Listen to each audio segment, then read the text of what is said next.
कोल्हापूर महानगरपालिकेतर्फे 4,80,00,000 रुपये खर्च करून पंचगंगा नदी घाटाच्या ठिकाणी बोटॅनिकल गार्डन उभं करण्यात येते।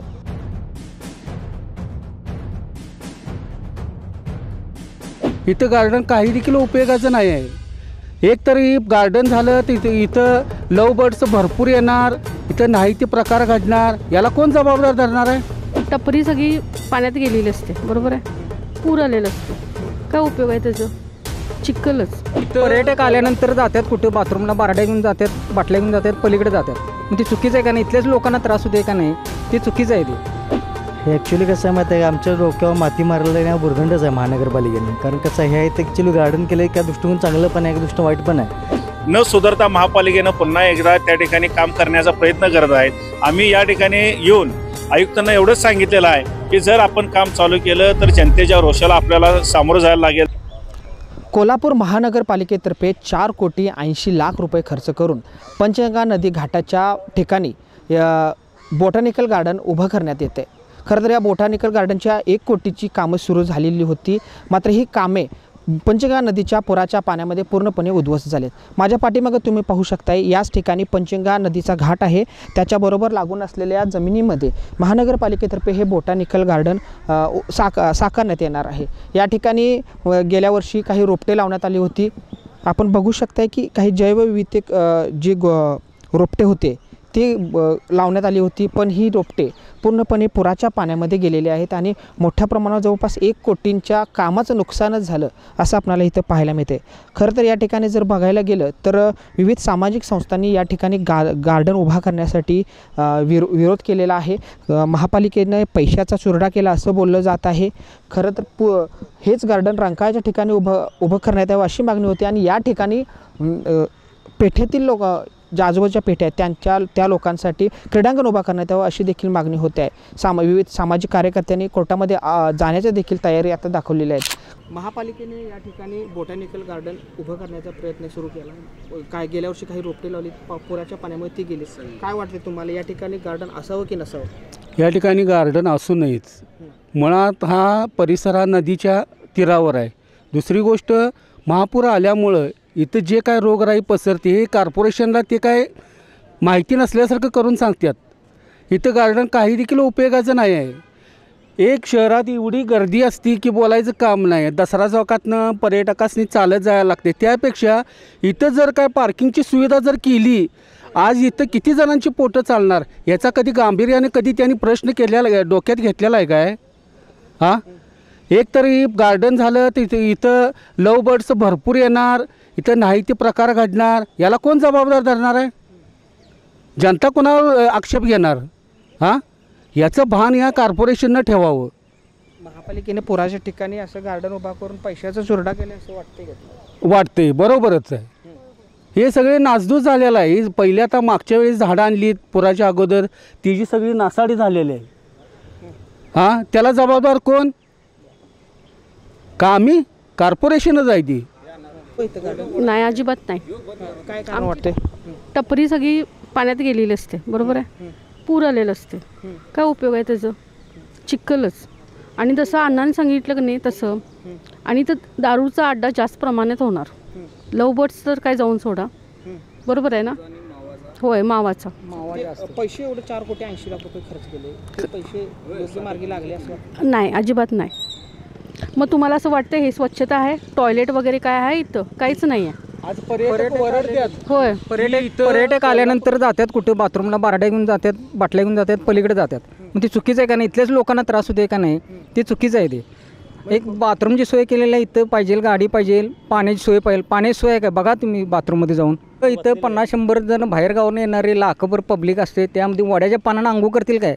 आम्हालाच नाव ठेवतात कोल्हापूरचे पाणी वगैरे, इकडे तिथे घाण काढणार कोण? आमची लोकं काढते तिथली घाण वगैरे। त्यामध्ये स्वच्छता पाहिजे। पाणी नदीला अंघोळ करायला येते, त्या माणसांना स्वच्छता पाहिजे का नको? पाणी नदीचं पाणी, वड्याचं पाणी ते मिक्स होते त्यामध्ये, ते नको आहे आपल्याला। त्यामुळे स्वच्छता पाहिजे। नाही तर बाथरूम बिथरूम सगळी व्यवस्था पाहिजे। लेडीजला एक कप्पा पाहिजे किंवा एखाद्या 4 रूम बांधल्या तर त्या टिकू शकतात। आता इथे पत्र्या सेट बांधलेला आहे, कसे 4 लोक राहू शकतात, उन्हाळा पावसाळा पर्यटक वगैरे राहू शकतात, तशी व्यवस्था इथं पाहिजे। त्या बागेपेक्षा ते महत्त्वाचं आहे। बाहेरचा कोण माणूस आला तर बाबा त्यानं नावं ठेवायला नको आपल्या कोल्हापूरला। आम्हाला लज्जास्पद वाटते की लेडीज वगैरे असल्या तर जाणार कुठं हो? लेडीज वगैरे जाण्यासाठी बाथरूम पाहिजे का ना, सुविधा पाहिजे हो. बागेपेक्षा ही बाथरूमची सुविधा, लोकांची पर्यटकांची व्यवस्था पाहिजे. आज कोल्हापूरला नावं ठेवतात, भरपूर लोक नावं ठेवतात की बाबा इथं कोल्हापूर सिटी चांगली म्हणतात, मात्र हे काय तुमचं कोल्हापूर आम्हाला धडधडीत विचारतात. महापालिका मूलभूत सुविधा इथं पर्यटकांसाठी असू दे किंवा कोणासाठी असू दे उभा करत नाही, मात्र स्वच्छता नाही. मात्र हे गार्डन अशा ठिकाणी त्यांनी आणले ज्या ठिकाणी पूर येतो. नाही काय उपयोगच नाही. गार्डन झाल्यानंतर इथं आता जोडपे वगैरे बसतात, किती त्रास होते लोकांना, इथल्या त्रास होते, सामाजिक लोकांना त्रास होते. आणि घाण वगैरे असली, स्वच्छता वगैरे पाहिजे का नको? स्वच्छता कुठे दिसते सांगा तुम्हाला? पर्यटक म्हणून आहे पर्यटक. पण आमच्या लोकांची अशी व्यवस्था आहे की आम्हा लोकांना इथून महालक्ष्मी मंदिराजवळ टॉयलेटला जावं लागते. काही इथे बाहेर कुठेतरी जायचं, त्या जमिनीवर बसायचं काहीच नाही. ते बाटल्या इथे सगळ्या पडलेल्या आहेत. नंतर आम्हाला जेवायची सोय नाही, मग ती कुठून आणायची सगळी? मग अशा त्या दगडी बनवायच्या आहेत, लाकडं गोळा करायची आहेत आणि जेवण स्वच्छताच नाही. दुसरी गोष्ट इथे बायकांना कपडे बदलायची व्यवस्था नाही आहे. मग 4 माणसं बसणार आणि ती माणसं त्या बायकांना बघणार आणि मग काहीतरी पुराच्या वेळेला काहीच नसतं इथं. पुराला तसं त्यामुळे तुमचं गार्डन बनवून तुम्ही काय करणार आहात? हे ॲक्च्युली कसं आहे माहिती आहे का, आमच्या डोक्यावर माती मारलेलं आहे, बुरदंडच आहे महानगरपालिकेने. कारण कसं आहे, हे ॲक्च्युली गार्डन केलं आहे, एका दृष्टीने चांगलं पण आहे, एका दृष्टीने वाईट पण आहे. कारण हे गार्डन केले कसं आहे, ज्यावेळेला काही पाऊस नसतो आहे त्यावेळेला त्याचा बेनिफिट होऊ शकते. पण पावसानंतर ते जे केलेलं कोट्यावधीचा जो खर्च, जे आमचे सामान्यांचे जे पैसे आहेत ते विनाकारण महानगरपालिका वायपळ घालू दे, त्यापेक्षा ते न केलेलंच बरं. त्याच्याऐवजी इथले काही चांगल्या सुखसुविधा जर केल्या, लोकांना पार्किंगची व्यवस्था आहे, बाहेरून पर्यटक त्यांना पार्किंग नसते, इथं त्यांना बाथरूमची सोय नाही आहे, त्या सुविधा करून द्या. इथे कपल्स फिरत असतात, त्याच्यावर जर काही एखादे पोलीस किंवा काहीतरी एखादे बाबा नेमणूक केली काही कर्मचाऱ्यांची. आता बाहेर देशामध्ये बघताय तुम्ही, एखादं काहीतरी ऐतिहासिक वास्तू असते त्या ठिकाणी बरेचशा ठिकाणी काही सिक्युरिटी असतात आणि ते वारसा जतन करण्याचं काम केलं जाते. पण आपल्या कोल्हापूर महानगरात तसं काय वाटतच नाही. हा सगळा फक्त भोंगळ कारभार चालू आहे. ह्याच्यावरती कुठेतरी काही कायदेशीर कारवाई व्हायला पाहिजे. आणि सर्वसामान्य म्हणून तर माझं तरी मत की ते गार्डन होऊ नये, त्याच्या पार्किंगची व्यवस्था करा. महानगरपालिकेचा प्रॉब्लेम जो बाहेरून पर्यटक येतात तो प्रॉब्लेम हा सॉल्व्ह होईल. आज कोल्हापूर महानगरपालिका अतिरिक्त आयुक्त रोकडे साहेबांना आम्ही जनावरदवार पेठेतील अन्याय निवारण कृती समितीच्या वतीने पंचगंगा नदीवर होणाऱ्या बॉटनिकल गार्डनला विरोध करण्यासाठी या ठिकाणी आम्ही त्यांना भेटलो. ज्या ठिकाणी पुराचं पाणी येते, 4,80,00,000 रुपयेचा या ठिकाणी खर्च या बॉटनिकल गार्डनला दाखवण्यात आलेला आणि हा सर्व पैसा पाण्यामध्ये चाललाय. मागं पुरून गेला, त्यामध्ये 1,80,00,000 रुपये त्या ठिकाणी खर्च झाले होते, अनेक रुपये बाद झाले होते. तरी पण आता या ठिकाणी न सुधारता महापालिकेनं पुन्हा एकदा त्या ठिकाणी काम करण्याचा प्रयत्न करत आहेत.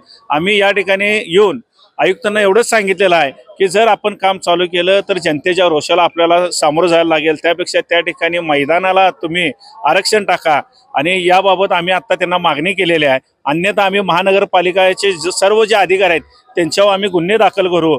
कारण हा पैसा आमच्या जनतेच्या खिशातला आहे आणि ह्याचा जर चुकीच्या पद्धतीनं या ठिकाणी खर्च केला जात असेल त्याला सर्वस्व महापालिका प्रशासन जबाबदार राहणार.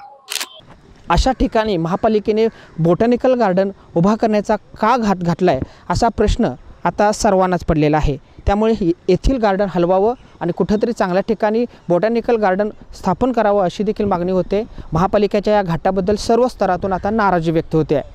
कॅमेरा पर्सन केतनसह मी रविराज, तारा न्यूज, कोल्हापूर.